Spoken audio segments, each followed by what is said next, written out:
in this republic. Let your blessings descend upon us here assembled, and grant that we treat and consider all matters that shall come under our deliberation in so just and faithful a manner as to promote your honor and glory, and to advance the peace, prosperity, and welfare of our country and of those whose interests you've committed to our charge. Amen.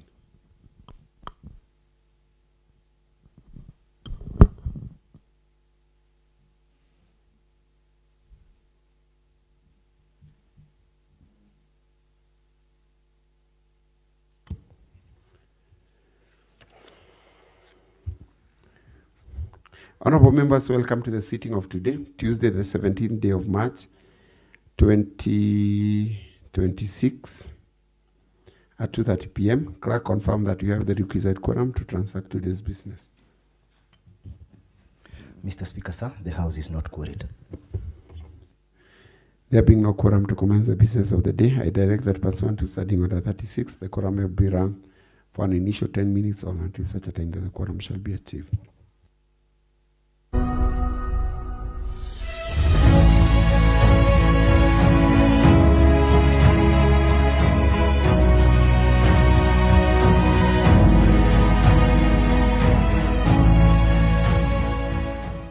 Our best.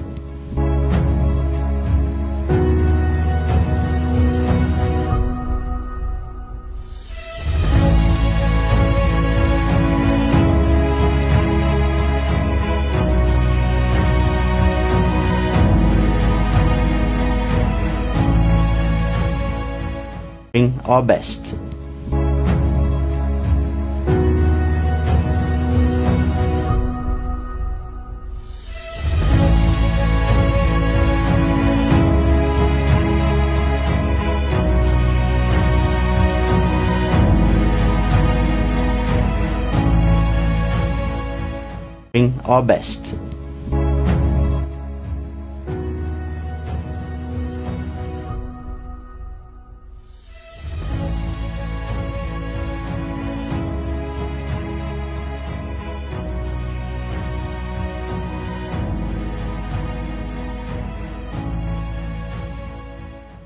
Our best.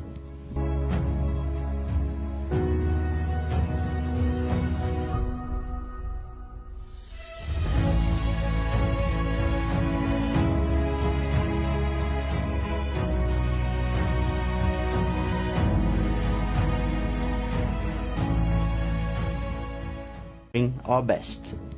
Our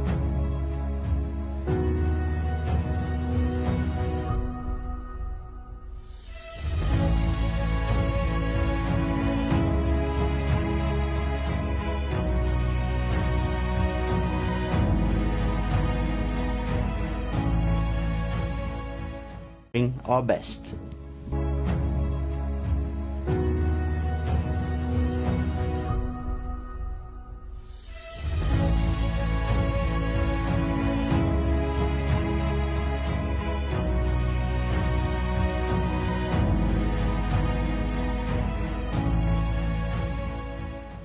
Our best. Our best. Our best.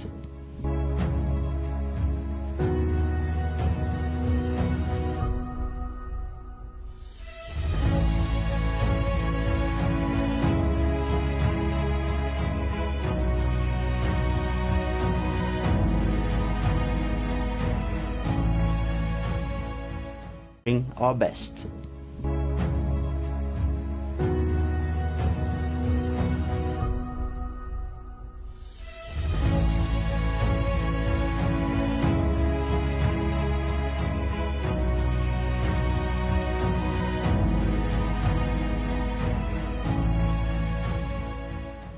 Our best.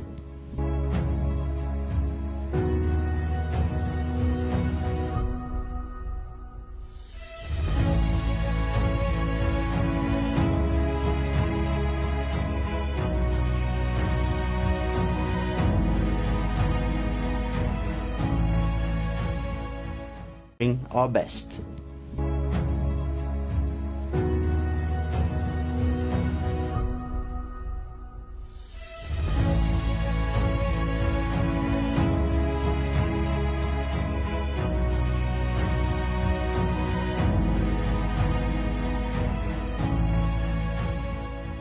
doing our best.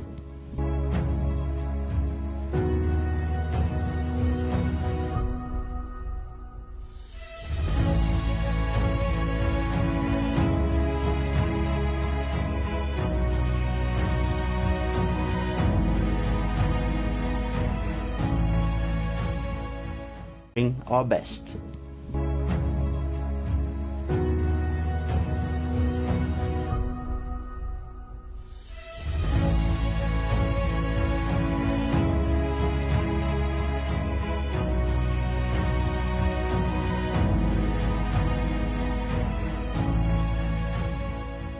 Doing our best.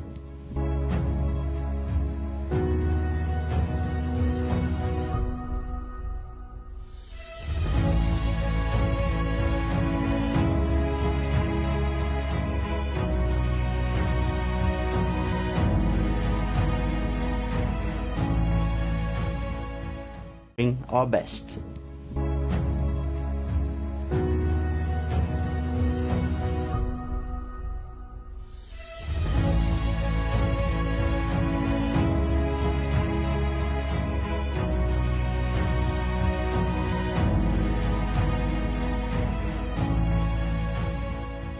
Doing our best.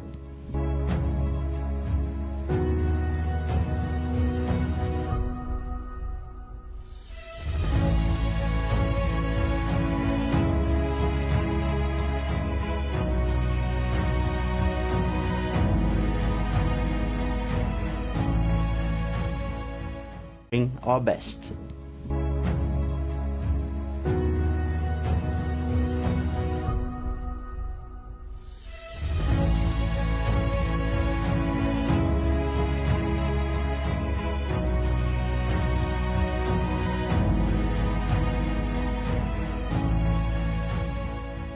Doing our best.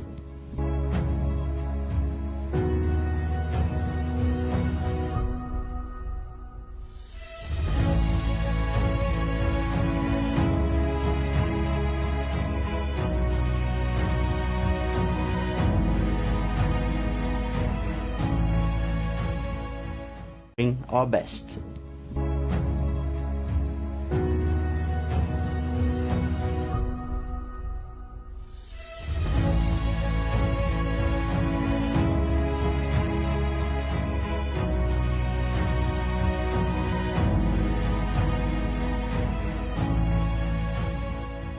Doing our best.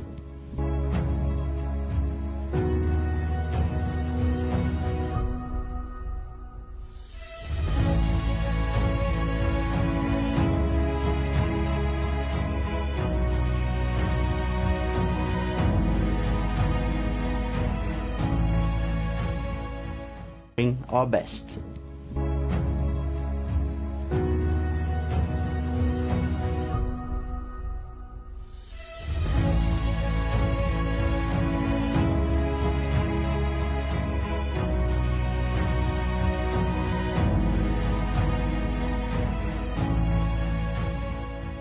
Doing our best.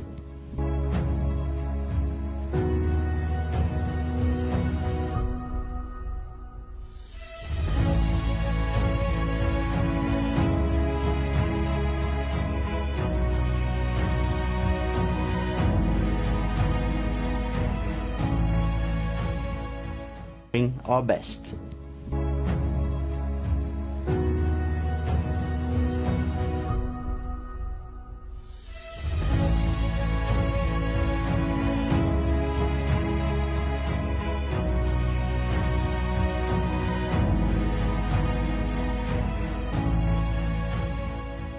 Doing our best.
for further 5 minutes.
Having been confirmed, we proceed with the business of the day. First order. Order number 1, administration of oath. Order number 2, communication from the chair.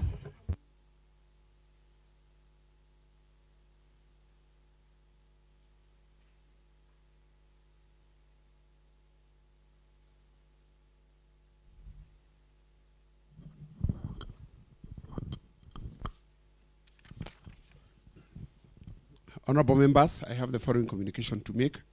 It has come to the attention of the House Business Committee that an undesirable and persistent trend has emerged whereby the House is unable to transact committee business during plenary due to absence of respective committee chairpersons, vice chairpersons, and all designated members.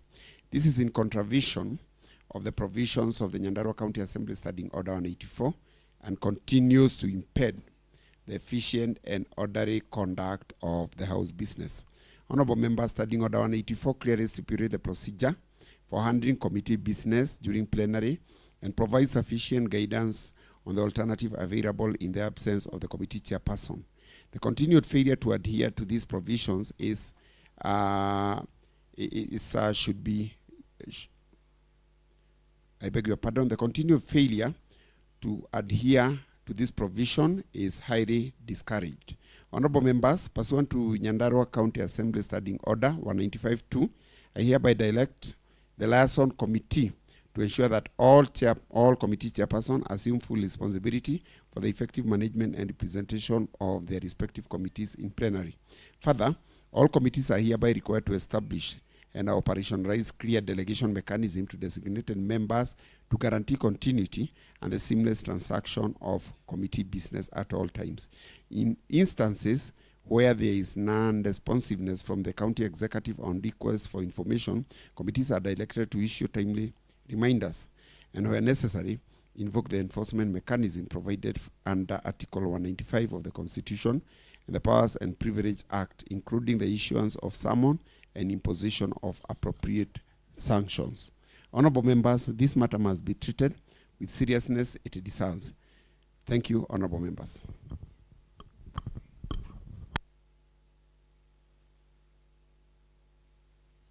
Clerk, next order. Order number 3, messages. Order number 4, petitions. Order number 5, papers. Order number 6, notices of motion. Order number 7, statements. Order number 8, motions and bills. Mr. Speaker, sir, there are a number of motions to be moved. The first one being a procedural motion by the Honorable Duncan Githinji Chege, the Chairperson, Committee on County Public Accounts and Investments. Very well. Honorable Duncan Githinji Chege. Yes, Honorable Minority Leader.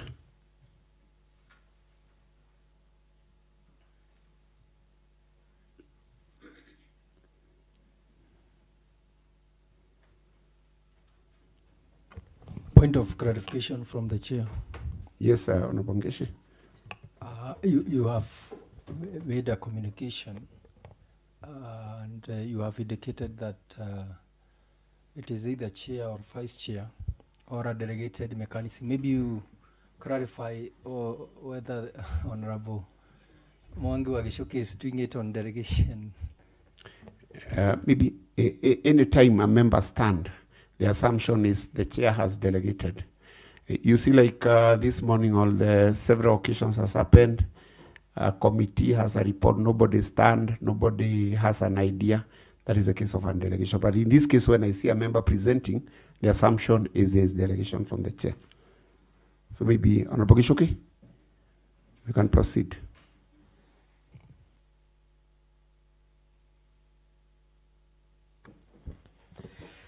Mr. Speaker, I wish to also confirm that PICPAC had also organized itself into subcommittees, and that I'm not only just delegated on this matter, but I was also chairing this subcommittee.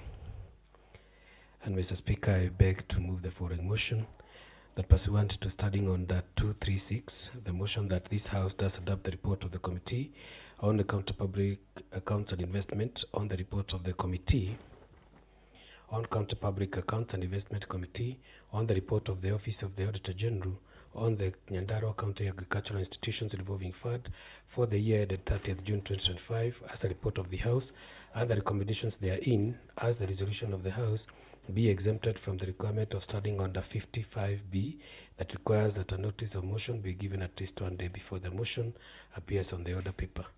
Thank you, Mr. Speaker. I wish to call on Abubai to second.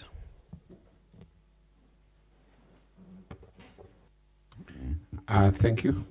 I propose a question which is that pursuant to Standing Order 236, the motion that this House does adopt the report of the Committee on County Public Accounts and Investment Committee on the report of the Office of Auditor General on the Nyandarua County Agricultural Institution Revolving Fund for the year ended 30th June 2025 as a report of the House, and the recommendations therein as a resolution of the House be exempted from the requirement of Standing Order 55B that requires a notice of motion be given at least 1 day before the motion appears on the order paper.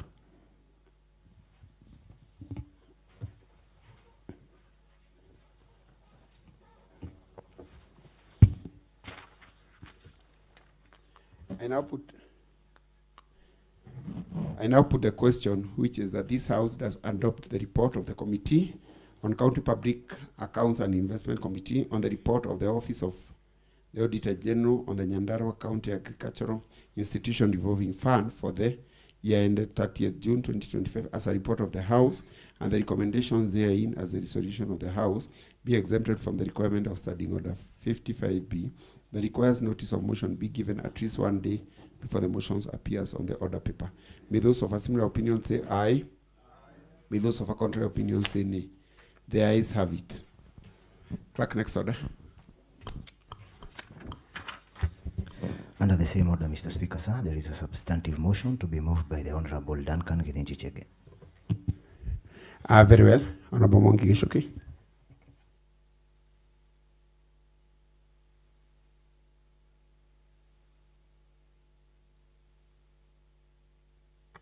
Thank you, Mr. Speaker. Mr. Speaker, I beg to move a motion that the report on the audited financial operations of the Agricultural Institution Revolving Fund for the year ended 30th June 2025.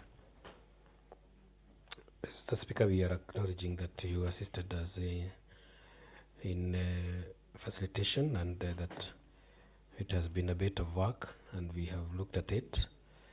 We are grateful to our Secretariat, who has been instrumental in ensuring that we have a good report. And considering that we have read many reports, especially today, I may not necessarily read out the names, but I'll go to specific committee observations, findings, and recommendations. But just before then, Mr. Speaker, there is an interesting part that we noted about this report, which is that it is the first of the engagement with the CECs that we found an instance where a CEC member is able to assist the technical people. And so from the onset, we want to commend the CEC in charge of agriculture for appearing to be completely in charge of the department and being able to respond to issues as raised, both by the Auditor General and both by the committee. Despite the other few items that had been picked, the committee can note that this was one of the most properly controlled and well managed department by its own CEC member. Of course, we are not insinuating that the other CEC members were not up to task. We are just saying that he performed exemplary. Mr. Speaker, the committee made the following observations. The query that was raised by the Auditor General was the late submission on financial statements. The Auditor General observed that the financial statements for the fund were submitted late contrary to the statutory timelines. Under the management response, the management indicated that the delay arose due to reliance on the fund regulation, which allows submission for financial statements within 3 months after the end of the financial year. So, Mr. Speaker, the key point to note is that the fund regulations, which were also passed by this assembly, has an element that shows that the financial statements ought to have been presented 3 months before to the Auditor General, which is a bit different from the requirement of the Auditor General, which is on that 1st of August. And so our recommendation was that the committee observed that despite the provisions of the reward regulation, the national guidelines issued by the National Treasury require public entities to permit financial statement to the Auditor General by that 1st of August each year. This failure to comply with the statutory timelines undermines the transparency and weakness of the financial oversight. And the following recommendations were made. That immediately the fund administrator must ensure that all future financial statements are submitted to the Auditor General at the County Assembly by that 1st of August of each financial year in compliance with the National Treasury reporting guidelines. And then that the CCM Agriculture should amend the fund regulation to ensure compliance with the Treasury guidelines. Under non-compliance with the requirement on board composition, the Auditor General queried that there was non-compliance with the prescribed composition of the Fund Management Committee. The manager responded by attributing the issue to irregular representation arising from the Chief Officer Finance, who also served as in the acting capacity of the Director Finance. The finding, we observed that the proper presentation of members in governance structures is critical in the effective way of handling. Failure to adhere this legally prescribed composition weakens the governance and accountability mechanism. Mr. Speaker, the key thing to note about this one is that by the time the board was being formed, we had one director by the name Wahome, who was the Director of Finance, and at the same time he was the Chief Officer for Finance. So the auditor got it is like the composition of the Chief Officer is not represented. So we found that the best method of looking into that kind of a problem, we were questioning ourselves, why would we want to have a Chief Officer of Finance sitting in the same meeting with his own director? And so the recommendation of the committee was that the County Executive Committee member for Agriculture ensures the Fund Management Committee is constituted strictly in accordance with the Public Finance Management Regulations 2023, and that again, the CCM Agriculture should seek an amendment of the fund regulation to ensure that all committee members are of service to the fund management and to get rid of repetitive roles. That is why specifically we are saying we do not find any useful need to have a Director of Finance sitting in the same meeting with his Chief Officer of Finance. The recommendation would most likely be that the requirement to have a director sit in that board be dropped, because the CC is compulsory as he's the signatory to the fund. There was the question on underfunding and the expenditure of the budget, and the audit identified a variance between the budgeted revenue of 22 million and actual receipts of 15 million, resulting to an underfunding of 7 million. Remember this again, Mr. Speaker, the management responded by attributing this variance to delayed disbursement of funds and postponement of agricultural activities due to seasonal consideration. The committee observed that delays in funding, inadequate planning, and agricultural activities resulted in low absorption of available funds. This indicates weakness in budgeting, planning, and coordination of institutional work plans. The committee recommends the following: that all agriculture institutions receiving support from FAD shall prepare and submit their annual work plans and corresponding budgets to the FAD Management Committee by 30th of April of every financial year preceding the implementation period. This submission will enable the committee to review, approve, and coordinate planned activities in good time, as well as inform the county treasury, thereby ensuring timely implementation on programs and effective utilization of fund resources.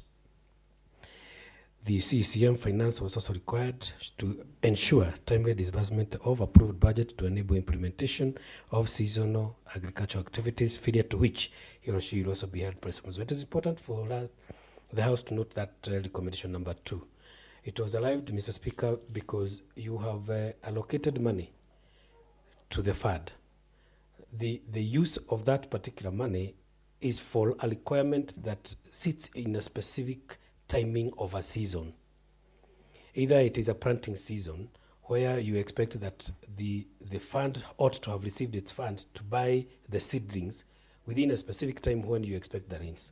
You realize that the treasury, up to that point of when this money is required, has not released that money.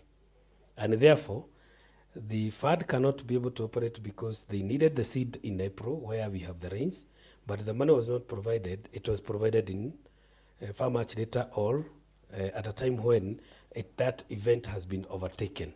So we are now making it compulsory that the fund shall ensure by April 30th they have prepared their work plans.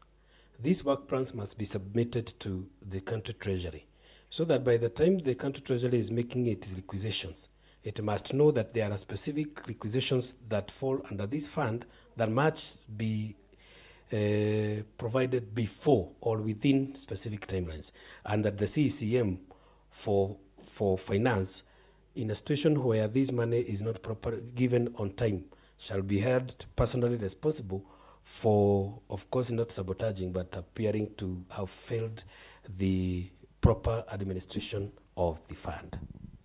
On the misclassification of trade and other payables, the Auditor General queried the financial statements, reported trade and other payables amounting to Kenya shillings 4,503,797 as outstanding liabilities. But the management clarified that the reported amount represented bank balances in operational and revenue accounts rather than in actual payables. The committee observed that the misclassification of bank balances as payables reflects weakness in financial statement preparation and may represent the financial position of the fund. The committee recommended that the fund administrator should ensure that financial statements are prepared in accordance with the public sector accounting standard, that is PSASB guidelines. The county treasury should provide technical support to the fund to strengthen the financial reporting and prevent miscalculation of financial information. Then the amended financial statements reflecting the correct position of the Kenya shillings 4,503,727 be submitted to the county assembly and to the office of the Auditor General within 30 days. The Speaker, on this one again, we also have realized, and I think we want to push this to Committee of Finance. Most of these funds have serious inadequacy of accounting officers, accountant specifically, not accounting officers, sorry. So you'll find that some of these financial statements have been prepared by somebody without a very proper background of accounts. Like now, this question of 4,503,000. It is represented by the auditor as if it is money that is missing, but it is money that was placed in the wrong, within accounting standards. It was placed in the wrong place, and therefore it is not money lost. It is money which is in the bank, but because of inadequacy of the technical staff who are manning this particular fund, that they are occasioning this. So we are also asking the Department of Finance to ensure that they have seconded competent and enough accounting officers for these different funds. There was also variance between financial statements and the supporting schedules, where the auditor noted the variance between the amount reported in the financial statement and the use of goods and services, that is 8,885,120, and the total in the supporting schedule of Kenya shillings 8,043,692, resulting in a variance of Kenya shillings 841,408. The management provided a schedule explaining the variances. The committee observed that discrepancies between financial statement and supporting schedule indicate weak reconciliation of procedures and may compromise the reliability of financial reports. It has recommended that the fund administrator should ensure that all schedules supporting the financial statements are fully reconciled before submission for audit, and the county internal audit department should conduct periodic reviews of the fund's financial records to verify the accuracy of the reported figures. Under the weak internal control systems, the auditor noted weaknesses in internal controls governing the operations of the fund, and the management response was that the management indicated that it had initiated measures which include the consultation with the county internal audit department, development of risk management and fraud prevention policies, and establishment of an ICT governance framework. And the committee noted that while the proposed measures are appropriate, they are not yet been fully implemented during the audit period. The committee recommends that the CCM Finance should assign an internal auditor to the fund to conduct periodic audits and strengthen financial oversight. The Department of Agriculture should finalize and operationalize a risk management policy and fraud prevention plan for the fund within 60 days. Like we are saying again, Mr. Speaker, is that on this one, there are actually issues that are outside, way beyond the fund.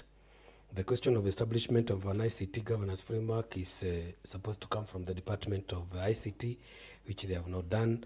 The issue of the internal audit, you remember that it is still pending at the county level. It has nothing to do with the fund itself. And the development of a risk management fund was the only part that completely fell under them and which they committed to do. So in conclusion, Mr. Speaker, the committee review of the Auditor General's report on the agricultural institution moving forward revealed governance and financial management weaknesses that require urgent collective action. Although the Department of Agriculture acknowledges the audit findings and proposed remedial measures, the committee emphasizes the need for strict compliance with the Public Finance Management Act and the fund regulation. Implementation of the recommendation contained in this report will enhance financial accountability, strengthen internal controls, and ensure that the fund effectively supports agricultural institutions within the county. We thank you, Mr. Speaker, for even having given us enough time to look at these reports. I wish to call Honorable Wambugu Kingori to second.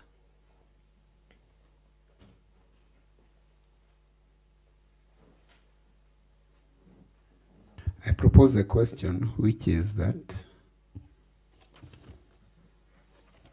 this House does adopt the report of the Committee on County Public Accounts and Investment, Committee on a report of the Office of Auditor General on the Nyandarua County Agriculture Institution Revolving Fund for the year ended 30th June 2025 as a report of the House, and the recommendations therein as the resolution of the House. Yes, Honorable Matimu.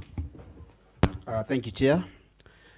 One, I would wish to concur with the Honorable Member, Honorable Eshoke, that this department has really tried. Looking at the auditor's report from the other departments, were it not for that mishap from the accountant, this is a department from the looks of things, we could have gotten a clean record on matters audit, Mr. Speaker. However, Mr. Speaker, I think as we've seen with other reports that have gone into this Honorable House, I think it's our high time that we push that we have a risk management, fraud and prevention policy in place.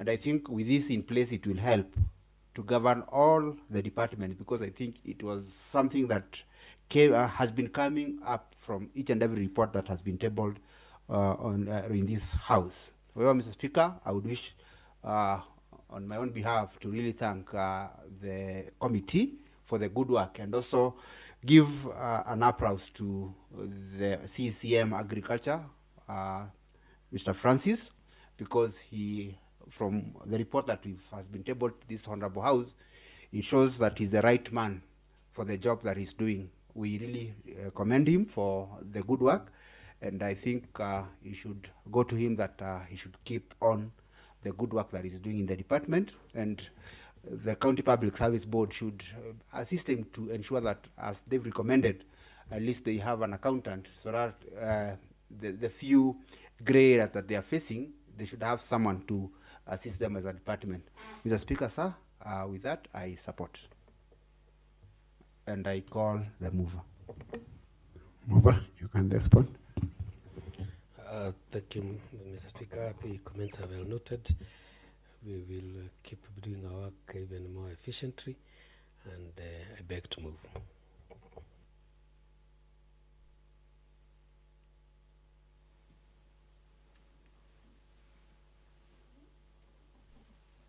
I now put the question.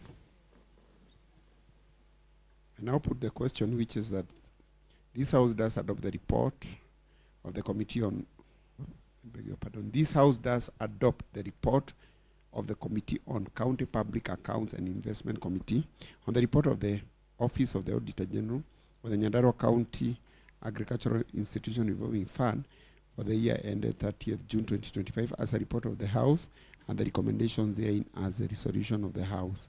May those of a similar opinion say aye. May those of a contrary opinion say nay. The ayes have it.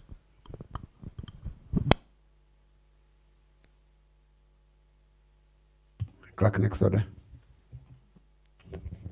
Under the same order, Mr. Speaker, sir, there is a motion to be moved by the Honorable Isaac Mbaye Kamau, the Chairperson, Committee on Water, Sanitation, Environment, Tourism, Climate Change and Natural Resources. Very well. Honorable Wanjiru, member for Kirita.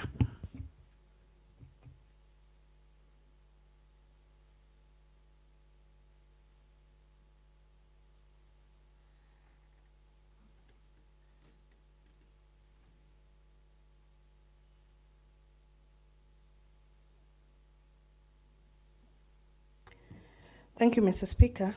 On behalf of the Water Committee, I want to move the report on a report by the Committee of Water, Sanitation, Environment, Tourism, Climate Change and Natural Resources on the budget implementation for the period ending for the year 2023-2024. Mr. Speaker, we want to take this opportunity first to express our gratitude to your office for granting us an opportunity and the support that we required as we did this report. And we also, Mr. Speaker, wish to acknowledge your immense support for the members of the committee and of the Secretariat for their commitment during the report writing exercise. Mr. Speaker, on behalf of the members of the committee, it's our pleasure, obligation and desire to present the committee report on the budget implementation report for the financial year 2023-2024 before the House for consideration and approval. Mr. Speaker, the membership of the committee is as listed. I don't want to go through all that because the membership is well known, of course led by our chairman, Honorable Mbaye, and our clerk, Nancy Mode. Mr. Speaker, the Committee on Water and Sanitation, Environment and Tourism, Climate Change and Natural Resources through the Office of the Clerk sought information through the Office of the Clerk by letter bearing reference that seeking, among others, implementation status for every project in the year 2023-2024 budget. And then number 2, a list of pending bills outlining when they were incurred. Mr. Speaker, we got the reply, but the reply was not enough, so we sought more information, and the information we sought was the exact project location, that is ward, date procured, contract value, amount, expected date of completion, payment, stage of completion, payment, evidence of payment. Mr. Speaker, this information came to our House, came to the committee on 30th June 2025. Mr. Speaker, on Chapter 2, you will find the committee findings and observation. Mr. Speaker, this department for the year 2023-2024 had a budget of 442,249,054 shillings in the original budget, and Kenya shillings 585,553,462 in the supplementary budget that included use of goods and services, acquisition of non-financial assets, pending bills including both recurrent and development, and developmental expenditure. This is about 6.7% of the county budget. Mr. Speaker, if you look at that table, you'd find that we have the current budget was 034,875, which was about 10%. Then we got the development budget, which was 434,527,98. That was about 74%. And then pending bills on development was 92,991,489, which is about 16%. Mr. Speaker, the development budget, including the pending bills of the department, accounts for 16%. For the department, let me take that again. The development budget, including the pending bill of the department, accounts for 16% of the departmental's budget. The department has also underlisted directorates within the department. I think members can go through it. We have the water resources, which took about 50.9%. We have water sector climate change resilience, which took about 2.4%. Climate change resilience, which took about that 8.7%. Environmental management, which took about 3.2%. Irrigation, 0.5%. Natural resources, that was about 4.4%. On number 4, we got the implementation and the water resources. For the water resources, the allocation was 201,674,708. That was about 37%. The project under this directorate are as follows. Members, I don't wish to go through every item. I believe members have gone through these items. They are itemized ward by ward, starting from Magumu to number 25. Of course, we have the project, we have the amount allocated, even at the supplementary budget. And then the final column there, you will get the status of implementation. So I don't want to go through that. Members can just go through it at the areas of their interest. Mr. Speaker, moving forward, I'll go to the findings after the presentation of the implementation reports for the ward. The initial budget had an allocation of 159,800,000, which rose by 32.5% during the supplementary budget to Kenya shillings 221,174,708. The summary of the water projects are as listed in that small table there, where we have completed and paid that amounted to 81,348,388. That was about 36%, that's 6.8%. Those are the completed projects and that were paid. And then there were completed projects not paid, amounting to 32,800,000. And then it was about 14.8%.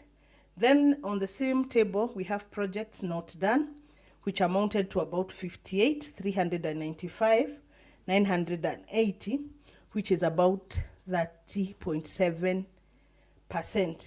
Mr. Speaker, you can compare the completed project and these ones that have not been done, and you will notice is almost the same. Is about the difference of about 6% between the projects that were done and the projects that were not done. And then we have part rate done is about 11,500,000, about 5.2%. The project that inspection was done is about 21,449,530, about 9.7%. On progress, we have under examination, we have about 1.4%, and on progress, we have 1.4%. Therefore, Mr. Speaker, we can categorically say that the projects that were completed in that financial year was about, if you add 36.8% and 14.8%, that would come to about 50% of the projects that were done that year. Mr. Speaker, we go to water sector, climate change resilience, and then we have the table down there Also, members can go through it. There are only 3 projects. That is a 3M water project. And then we have hydrological survey for all the projects, and then we have nursery construction of 100-meter cubic masonry tanks. Finding, the directorate had an initial budget of 23 million, which was reduced by 12.5 million to 10.5 million. The budget was, however, absorbed at the rate of 47.6%, which is indeed very low. You can see that even after the reduction of this amount, they were not able even to do 50% of that budget. And then when you go to the environment, this department did well. We had 300,000 which was complete, and then 600 which was complete and not paid. I think members can go through that. This directorate did well, because the completed projects was about 60%, and non-completed project and not paid were about 4.3%. So we are talking about 64% of projects done, about 35 not done. Then we had irrigation also, and members can go through that table. I know they have seen what has been done on the irrigation. Finding on this directorate, the budget of 18,987,490 for the year 2023-2024, with the absorption of 20%. The only project that was paid in the directorate relates to a previous period. Mr. Speaker, from this department, you can see they did not do well at all. It's about 20%. So 80% was not implemented, Mr. Speaker, for that particular year. The department reported some challenges, Mr. Speaker, and one of the challenges was late tendering processes. And then the challenge number 2, challenge in costing bills of quantities. And then challenge number 3, multiple engagement of contractors in other departments, thus neglecting, abandoning water project at the expense of the other works. Then low profit margin, thus contractors abandoning sites, citing implementation challenges. Mr. Speaker, challenge number 1 and challenge number 2 is their own making, because they are the ones who do the tendering process. They're the ones who do the bills of quantity, so they can't say that is a challenge. I think they need to give us a solution to those problems. And also even number 3 and 4, they need to do proper BQs so that the contractors can get what is supposed to get. Committee recommendations. Number 1, that the County Executive Committee member for Water, Sanitation, Environment, Tourism and Natural Resources and the Climate Change shall ensure health for that all projects' bills of quantities are prepared immediately after the county budget is approved by the Assembly. And number 2, that the County Executive Committee member for Water, Sanitation, Environment, Tourism, Natural Resources and Climate Change shall within 30 days submit a list of all pending bills and stalled projects in the department. And number 3, that the County Executive Committee member for Water, Sanitation, Environment, Tourism, Natural Resources and Climate Change does ensure in future a reconciliation report on the discrepancies between the department's report and the Controller of Budget's review report. Mr. Speaker, in conclusion, the committee reviewed the budget implementation status of the department and noted that the overall budget absorption of the department is indeed very low. The committee believes that this anomaly can be corrected through early procurement that will caution rushing during the last minute. The procurement process mostly begins after the supplementary budget, dragging the whole process. Although the absorption was low, several files were processed to the IB internet banking,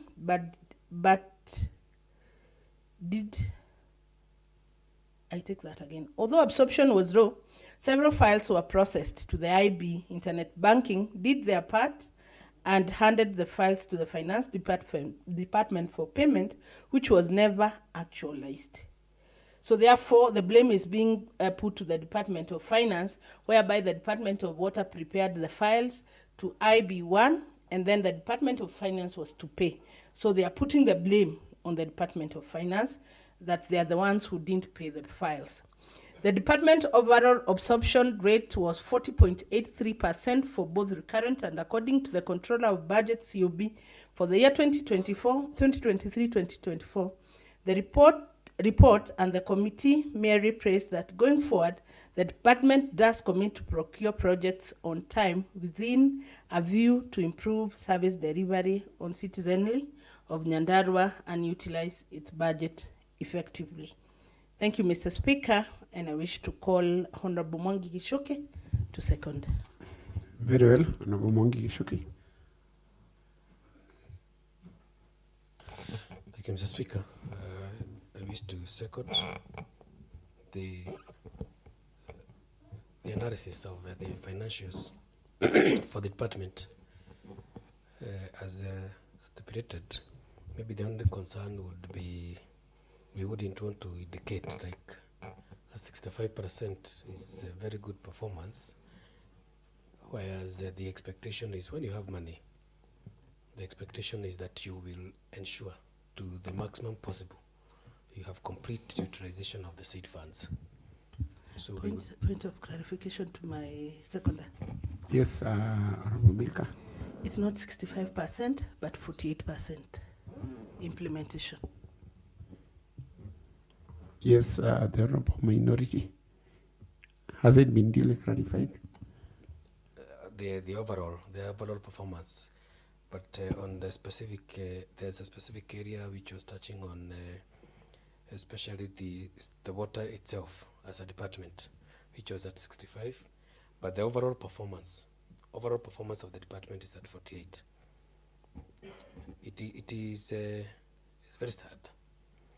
It's very sad because, Mr. Speaker, the expectation is that when you have resources, the competences within you have been proved that you have capacity to be able to do work, absorb these monies on matters development, which has two sides. If you look at now the audit reports that we've been looking, you'll find that the auditor has consistently talked of underutilization.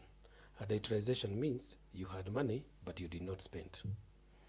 The effect of that is that the service for which people ought to have benefited, they are delayed for another complete full cycle of another financial year until now when you get a supplementary. Like now, for example, Mr. Speaker, of all these monies which were not spent at that particular time, it means then that we are waiting for a supplementary budget to come for a service that ought to have been provided by close of business of a financial year sometime in July, that it is now, again, time we want to start the process of giving that particular service. At 48, of course, it is even below par. So we would be urging the management of specifically the water department to find it proper, to put emphasis, to put effort, to do work which they have been given. And you ask yourself, you have the money. Just procurement, implementation. If it is difficult for you, why then do you still want to be in that office?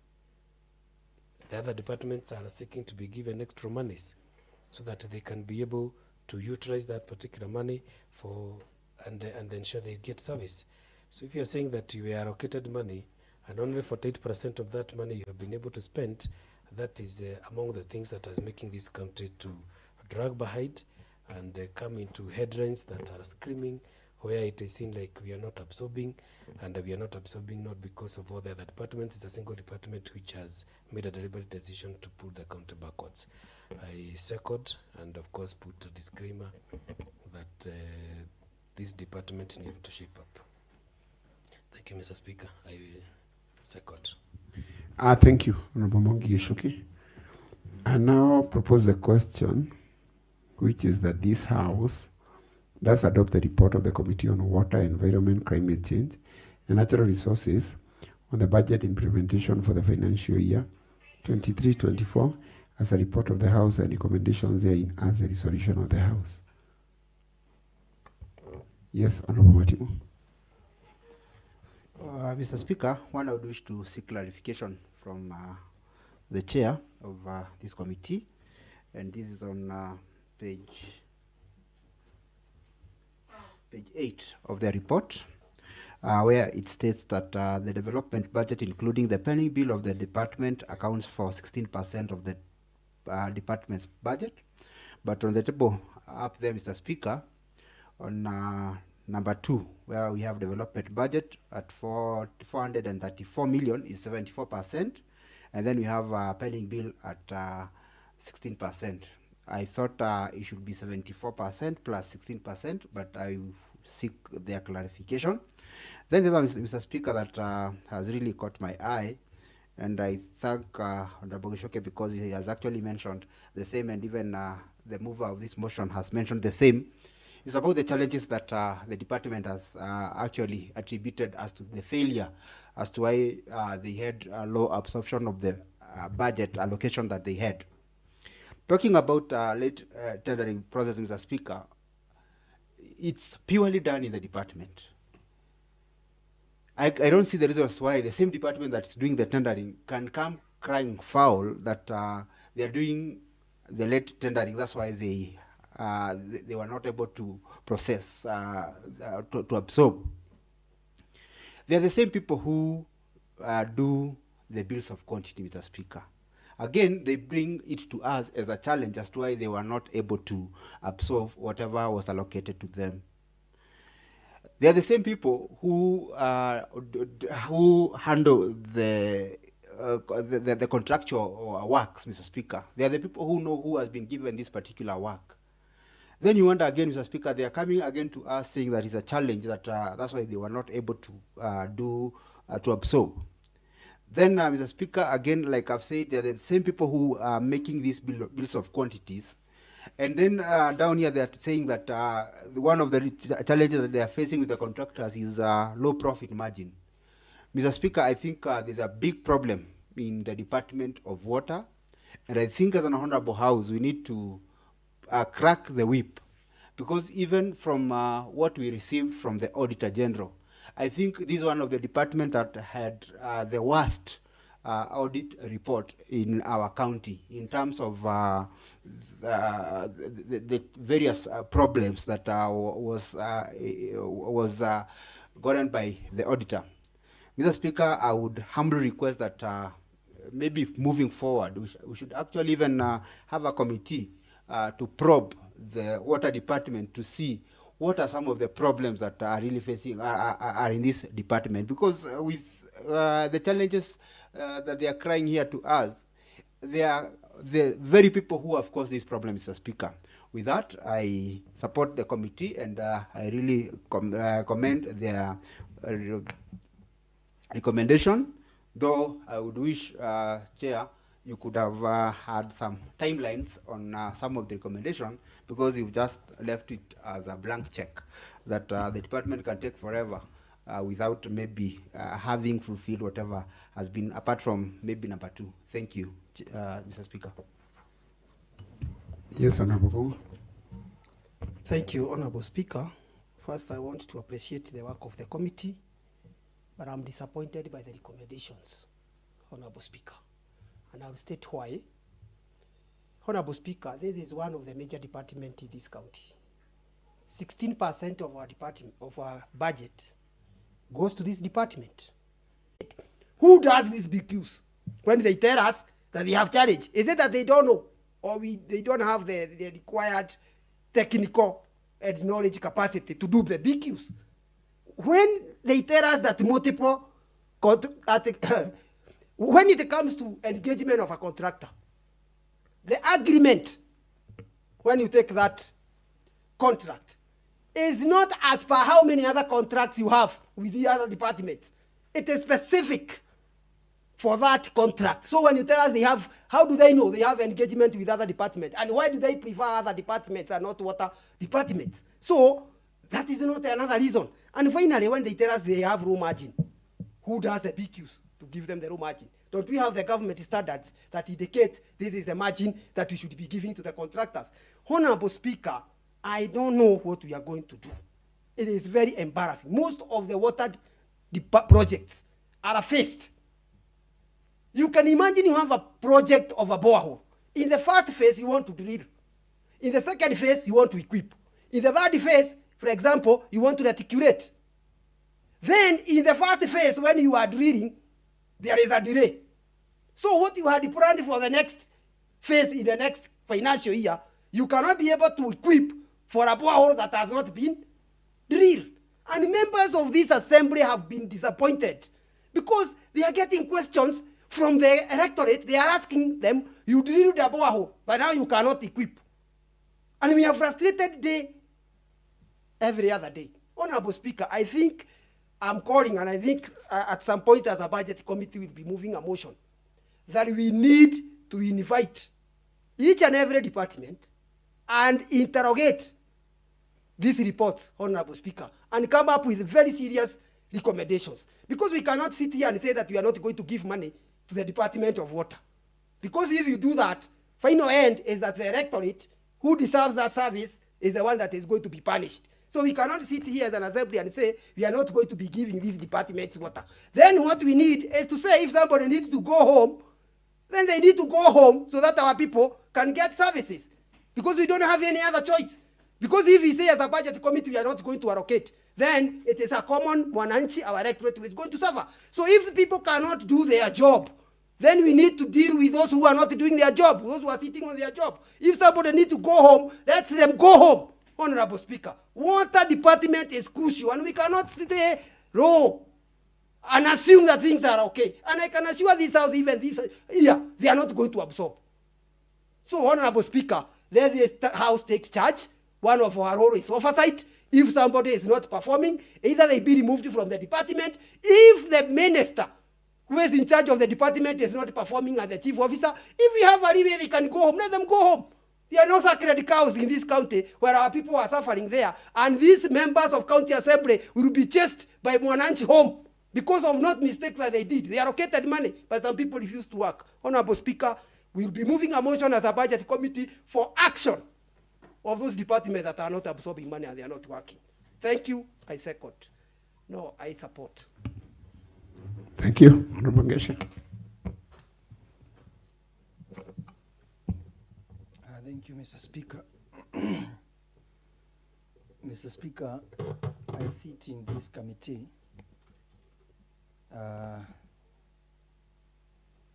and as I support, I'm not supporting bribery because, Mr. Speaker, you know, facts are stubborn. When you go to page 18, page 18, they are saying that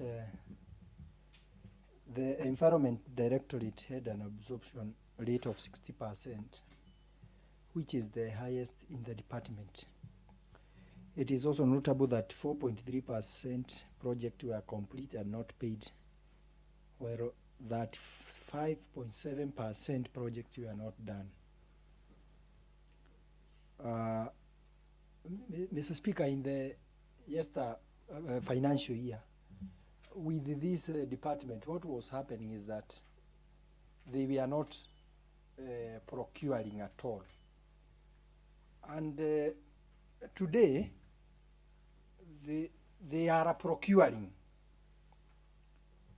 And a project is complete, but it is not paid. Let me cite an example in Kipipiri ward that I represent. And that is on programs and projects that are happening in Kipipiri, that we are intended to happen. And that is on page, this should be 12. That is Kipipiri.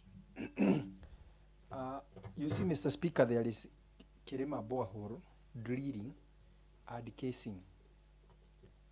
It was at 3.1 million.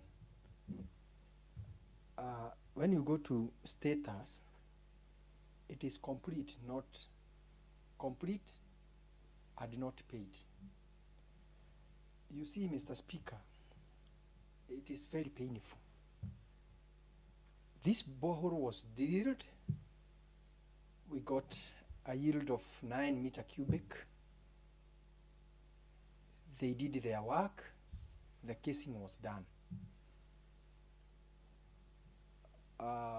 The next financial year, we had set the budget for the pumps, the pump, and the solar installation. Mr. Speaker, right now, the pump were installed, the solar were installed, and the water is being consumed. So the painful part, members and Mr. Speaker, is this. The person who drilled that borehole has not been paid.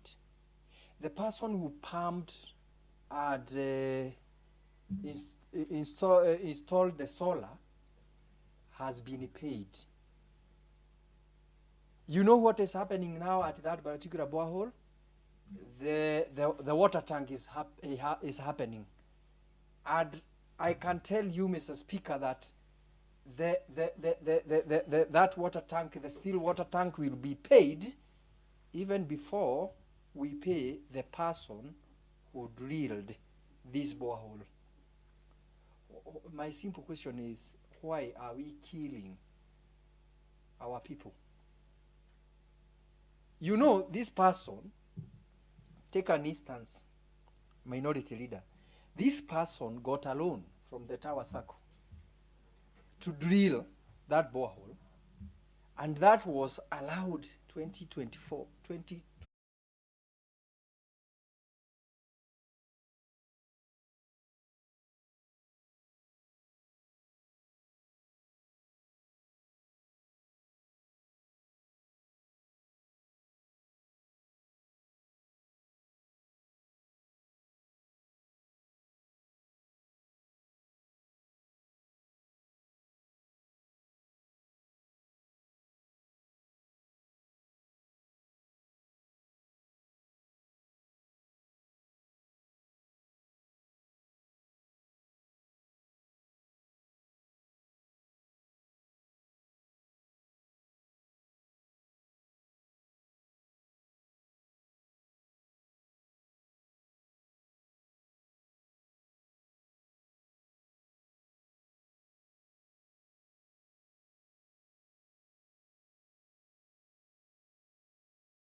get a lot of money for implementation. Mr. Speaker, there was a concern about the percentages, and I want to put it clear that the budget for that particular year, that was 23-24, was 5,585,553 and 462. It was divided as below. Recurrent was 10%, development was 74%, and then pending bills on development was 16%. The overall absorption for the department was 40.83%, which is below half, and that is why, as members, we are concerned. Honorable Kongo mentioned about the challenges, and it should be noted clearly by the department that they are the ones to give us solution, not us. They've heard the sentiments of the members. We do not do procurement. They are the ones who do procurement. We do not do the BQ. They are the ones who do the BQs. So they are the ones to tell us how then do they deal with that challenges. We can't tell them. We only say, like Honorable Deputy Speaker here said, if they are not able to procure, they're incompetent, if I quote his words, or they don't know what they are doing in that department, Mr. Speaker. So we can only recommend and strongly recommend that they do work professionally, because there are engineers there are people who are supposed to do that. And then on the issue of Honorable Ngeche, it's ironical, Mr. Speaker. What comes first? Is it the drilling of the borehole or the installation of the pump and the solar? Because if the person who installed solar is paid, then that means the solar was installed before the drilling. I am not sure how that happened. How can't you pay a person who drilled the borehole, and then you pay, how do you not pay the person who drilled the borehole and pay the person who installed the pump? It's ironical, and I think that needs to be given an answer. As part of our recommendation, we request, as the Committee of Water through your office, we request answers for such anomalies. And then finally, on recommendation number 2, we have given timelines that they need to give us a list of all the pending bills for the department, and we have given them 30 days. For Honorable Deputy Speaker, he spoke about budgeting and bills of quantity. Of course, bills of quantities come before budgeting. They go to the ground, do the bills of a project is identified, they go to the ground, do the bills of quantities, brings the estimated cost, and then that is budgeted for. It should not be the other way, that you start with a budget, then you do the bills of quantity. It's wrong. They should start with the bills of quantity. Therefore, Mr. Speaker, with those many remarks, I want to thank my colleagues for their contributions and concern, and urge the department that they take their work seriously, and if there is any support they need from us, we will support, but we will not support incompetency, we will not support laziness. All we want to do is for them to work. And therefore, Mr. Speaker, I move.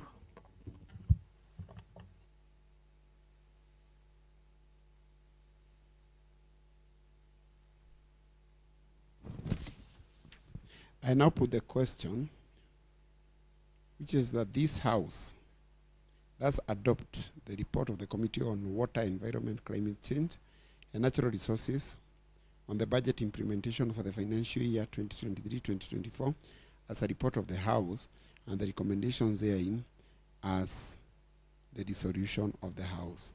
May those of a similar opinion say aye. May those of a contrary opinion say nay. And the ayes have it. Clerk, next order. Under the same order, Mr. Speaker, sir, there is a motion to be moved by the Honorable Joseph Kuriatu, the Chairperson, Committee on Youth Affairs, Sports, the Arts. Honorable Kuria. Anybody holding a brief for Honorable Kuriathu? So, honorable members, bearing in mind that this motion has come to the House 3 times now without being moved for lack of a present member of the committee, and equally the seeker of that motion has not been present, pursuant to Standing Order number 1, I strike out that business out of the business tracker. Clerk, next order. Mr. Speaker, can we seek clarification out of your ruling? Yes. Mr. Speaker, I had gone through that statement and that motion, and I thought it is a serious motion and a serious issue for this county, especially pertaining our youth. And when now we struck that motion out of lack of commitment by the committee, it is very, very sad for this county. I'm seeking your indulgence, Mr. Speaker, if that can be reintroduced again in this assembly, because it is an important issue that deserves to be debated on this assembly that touches our youth. Maybe I reiterate, at this point I strike it out. If they wish to reintroduce it, they will. I have said the mover, it has come for the third time. There is no mover, there is no commitment. Even the seeker of the motion herself Point has of not been there. information. If they wish to reintroduce, we have no objection to that. Point of information, Honorable Speaker. Yes, Honorable Kumu.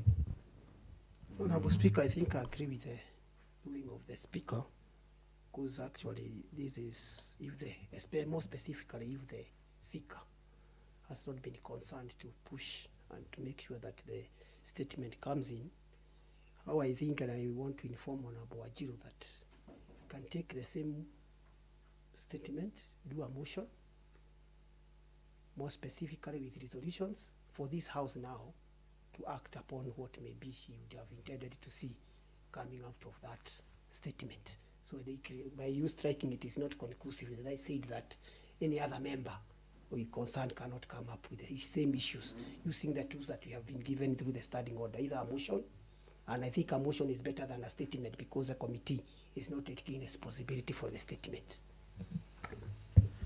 Mr. Speaker. Shoki. Speaker, just a rejoinder, and I don't want to appear, I'm not speaking for the executive. But when you seek that kind of a motion, first of all, is that there is significant number of officers who are attached to address the question you have raised. It takes time, it takes sometimes resources to be able to actually answer to these questions, and diversion of other critical services that ought to have been given so that you can be answered. You, for 3 times, don't appear so that you can be answered. The person who sought the information and used the resources of this assembly to do a report which has found itself on the floor of the House, again cannot avail himself. The vice chair cannot avail herself. Not a single member of that committee avails themselves. I would want to move that it is not enough to strike out the business. It is also would be proper for liaison to consider advising the speaker and the clerk that the said members should be surcharged for offering a service which has not become of value to this assembly. It is not enough to just say strike, because how would a 9-member committee lack one person committed to a cause? It now raises the other question. Was this report really written by this committee? Is it their report? Are they aware it is there?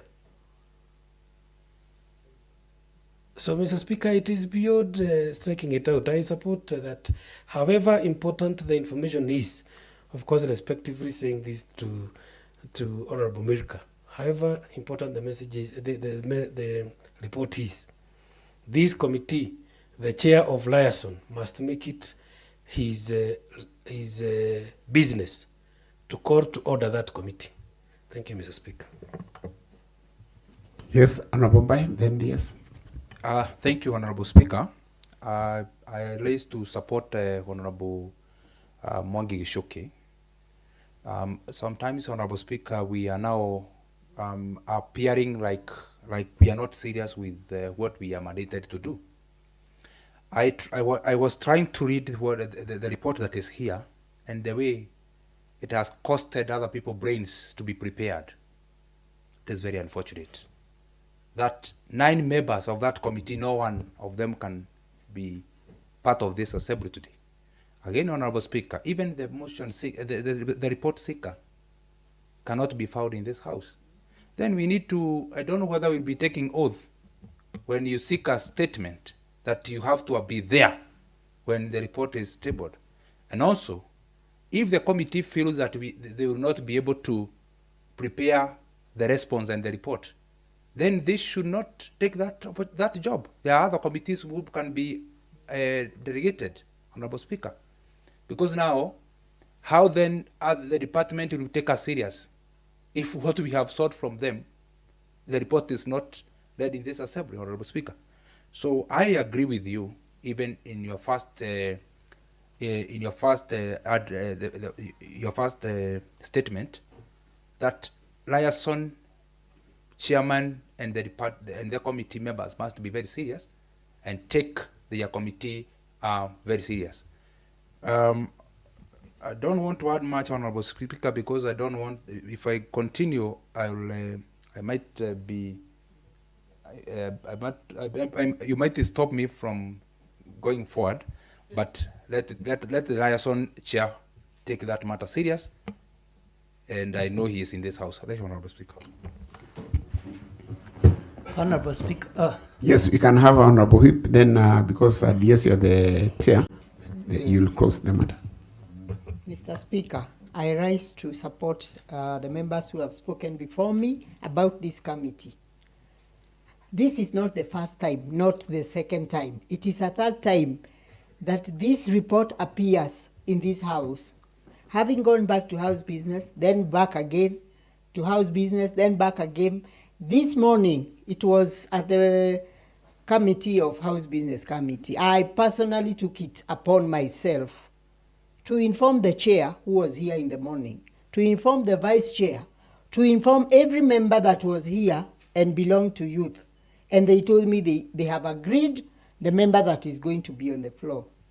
Now I've just gone outside, called the vice chair. She says she can't make it. She's very far. I asked her, did you appoint a member?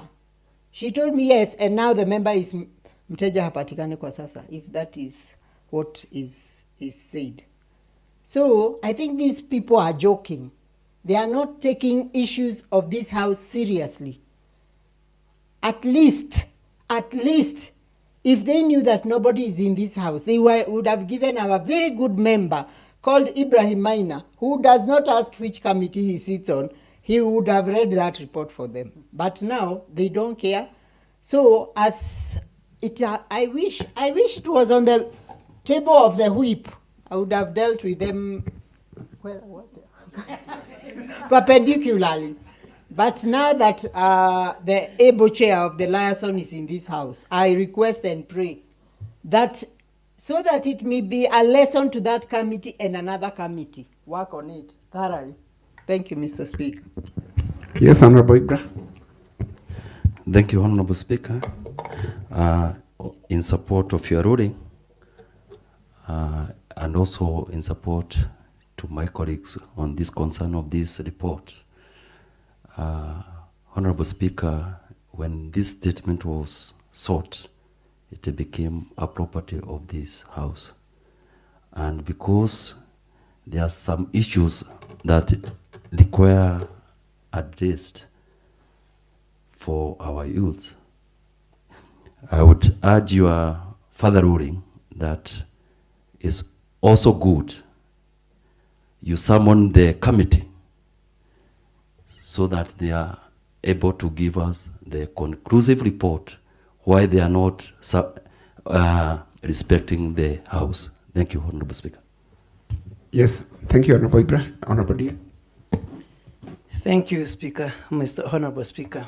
in complete concurrence with your ruling, Honorable Speaker, I take also this moment to express my concern and that of the youth of the whole county. They were waiting for this because it is our duty in our representative capacity to consider the affairs of the youth. And I believe it is in that light that this statement was sought. But Mr. Speaker, of more concern is the time allocated for this debate, for this response report and debate. Mr. Speaker, there were other businesses, and this was given priority. What happens when the priority is given, then nobody shows up? I don't know whether they are abandoning their own report or they are afraid of it. I don't know what is in the report really, because I've gone through it. I don't see something to be afraid of. The English is quite elementary. It is quite basic English, and I don't know. I don't think reading is an issue. But I really wonder, and I concur with the Honorable Minority Leader. Are we not sensitive of the resources that has been used in facilitating this committee to a workshop, of course, outside this county? The time taken to source the information and the time taken by the officers involved to give this information, that they don't find it worth to bring it to the knowledge of the public. Mr. Speaker, maybe in the future we should consider, it is in your discretion, Mr. Speaker, but I believe if somebody fails to be present, either the seeker of the statement or the one to respond, then before they are given another chance to present it, they should give enough reasons. And again, before they are facilitated for any other business, they should account Mr. Speaker, for the resources that they used and never... Point of order, Mr. Speaker.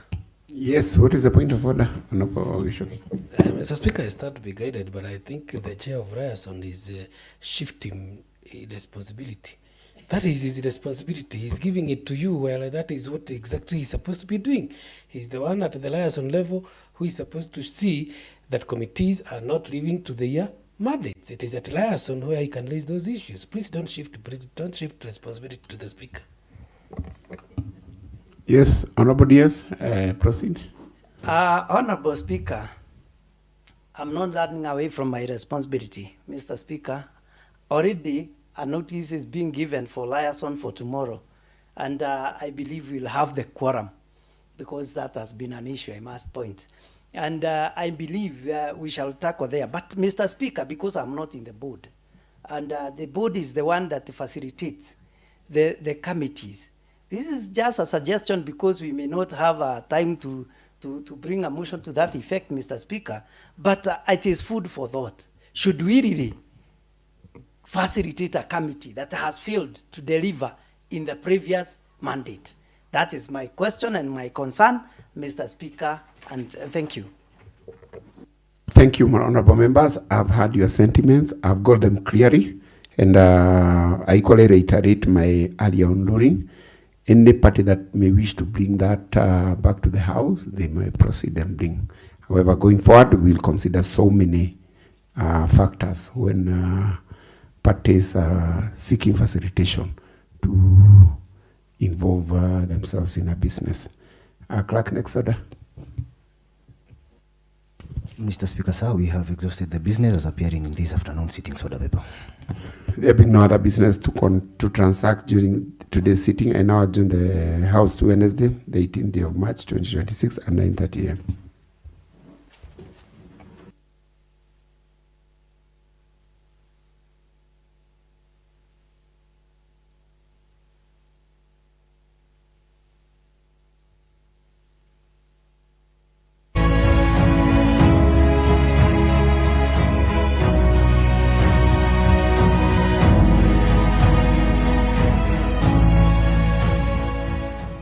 our best.